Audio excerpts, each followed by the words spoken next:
Welcome, everyone. Today, we're going to explore a deeply fascinating philosophical framework for what makes a marriage actually work. We are unpacking the architecture of a happy marriage exactly as it's outlined by author and spiritual leader Ryuho Okawa. Now, whether you're actively searching for a partner, maybe you're currently married, or honestly you're just interested in how different philosophies approach human connection, this explainer is absolutely going to challenge some very common modern assumptions. Our source material for this explainer is Okawa's book, How to Grasp Happiness. It's essentially a pragmatic philosophical guide to navigating life's core dilemmas. And specifically, we're going to focus entirely on Chapter 2 today, which is aimed directly at those desiring a happy marriage. The text doesn't just offer your standard dating tips, it offers a complete psychological and spiritual paradigm shift.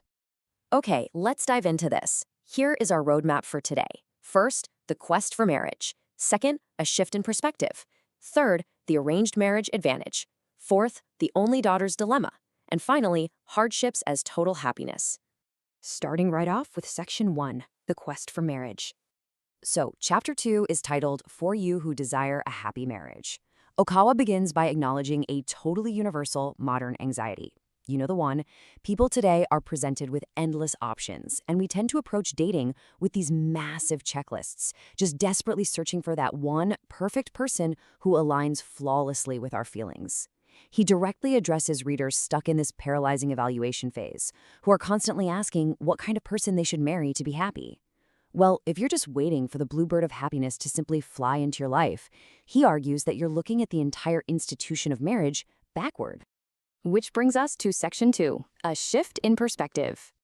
To build a successful marriage, Okawa demands a fundamental shift. We're talking about moving away from a mindset of receiving to one of giving. The common modern approach usually asks, will this person make me happy? But the text flips this completely. The crucial question is actually, can I make this person happy? The source fundamentally challenges the romantic ideal of being made happy, urging you to look around your potential dating pool and ask who among these people you can successfully support and bring joy to.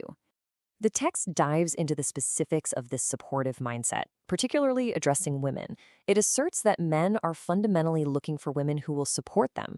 The author advises that to make a partner decide to marry you, it's highly effective to let them imagine a harmonious family life, deliberately showing your behavior as a potential supportive wife.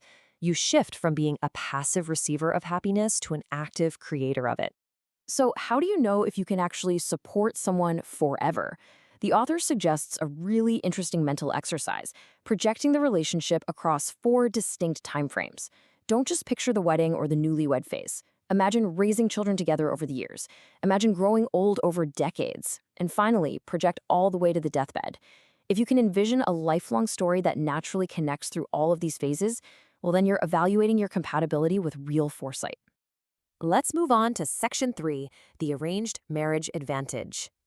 Because the author values practical foresight over fleeting passion, the text presents a fascinating and maybe a bit surprising defense of a highly structured approach, the traditional Japanese arranged marriage, or miyai. Passionate love marriages are often highly idealized and totally emotion-driven, right? Miyai, however, involves objective third-party intermediaries, and because expectations are grounded in realism rather than blinding romance, the text notes that statistically, these arranged marriages often boast a higher success rate. The key concept to grab here is objective eyes. The text explains that when we are completely consumed by passionate love, we develop massive blind spots. We just ignore the red flags. Relying on the objective viewpoints of parents, mentors, or matchmakers acts as a cooling mechanism. It allows for a much cooler, more analytical evaluation of whether two people can actually build a stable, lifelong family unit. Next up is Section 4, the only daughter's dilemma. Our explainer now shifts to a highly specific and honestly very emotional cultural dilemma addressed in the text.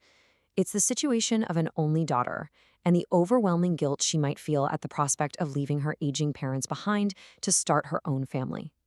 The author paints a picture of a woman who has a willing partner, but hesitates out of a deep sense of duty, constantly asking herself, am I abandoning my parents by getting married and leaving home? The intense fear here is that by seeking her own happiness, she's somehow failing in her duty to the family that raised her. The author provides a highly pragmatic and pretty blunt counter perspective to this guilt. He asks, If you sacrificed your chance at marriage just to care for your parents, what happens in 20 or 30 years when they're gone? Will you live out the rest of your life alone, secretly resenting them? The text argues that the psychological risk of that kind of long-term resentment is massive. Therefore, it's actually far better to value your own desire to marry. And this brilliantly illustrates the author's total redefinition of duty, which he calls true filial piety. The text completely reframes independence. It argues that parents fundamentally want their kids to be happy. If a child sacrifices their future purely out of obligation, the parents will ultimately just worry. So, establishing your own independent life and securing your own happiness is actually the ultimate act of respect and care for your parents' peace of mind. Finally, Section 5, Hardships as Total Happiness. Here, the source zooms way out to address the ultimate philosophical purpose of marriage itself. It explicitly tackles this highly modern, super relatable question. Is it a mistake to think I can be perfectly happy staying single forever? Because, let's be real, staying single allows you to avoid the friction of living with someone else, the immense effort of child-rearing, and the financial burdens of a family. You can just live freely and cleanly.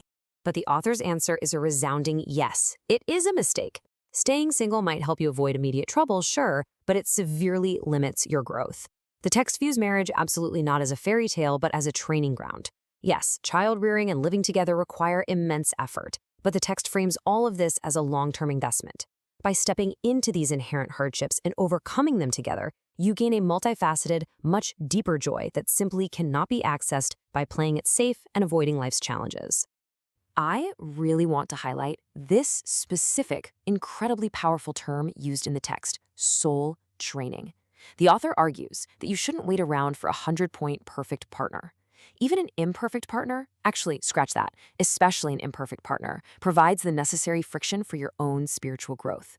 Marriage forces you to compromise. It forces you to expand your capacity for empathy and to manage your ego. It is, fundamentally, a gymnasium for the soul. We'll wrap up our analysis with this concluding thought from the source. Making an honorable effort to do all that you can will open the path to total happiness for you. You see, the architecture of a happy marriage isn't built on finding someone who hands you happiness on a silver platter. It's built on the honorable effort of rolling up your sleeves, choosing to make someone else happy, and fully embracing the messy, beautiful training ground of family life. So, as we conclude this explainer, I want to leave you with a final question to ponder based on Ryuho Okawa's framework. Are you endlessly seeking someone to make you happy, or are you finally ready for the soul training of making someone else happy? Thank you so much for learning with me today. Take some time to reflect on this and see how it might shift your own perspective.